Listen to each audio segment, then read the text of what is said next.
এখান থেকে চলে যাবো, শেষ আলারাম, কাজ কাম শেষ।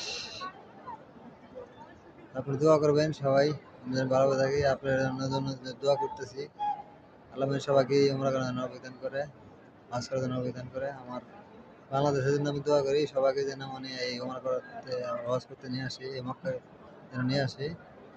আল্লাহ বাংলাদেশকে হেদায়েত দান করুক। আমার তো চরাঞ্চল বগুড়া ডিস্ট্রিক্ট, সবাইকে জানি আল্লাহ এই মক্কা দেখার জন্য অবদান করুক। সবাই ভালো থাকবেন, সুস্থ থাকবেন, আমার জন্য দোয়া করবেন। আমার শহরাঞ্চলে যারা মানুষ নদী ভাঙ্গা মানুষ, তাদের জন্য দোয়া করি আল্লাহর কাছে, যে আল্লাহ মানে আমার নদী ভাঙ্গা মানুষগুলোকে মানে মক্কা শরীফে আনন্দ নিবেদন করে টাকা মানে টাকা পয়সা মানে দেয়, আসার জন্য দিন মানসিকতা মানে দেয়। সবাই ভালো থাকবেন। এই যে এটা হলো মক্কা শরীফ, আমি মক্কা শরীফের ভিতর থেকে বলতেছি। আমার এবার আমি উমরা করলাম, সবাইকে মানে করার জন্য বিধান দেয়। আমার স্ত্রী, সন্তান, আমার বাবা মা, সবাইকে, আমার ভাই বোন যারা আছে সবাইকে আমি আমার তরফ থেকে বলতেছি আল্লাহ মানে হেদায়েত দান করুক সবাইকে, তারা মানে মিলেমিশে মানে সারা জীবন কাটাইতে পারে।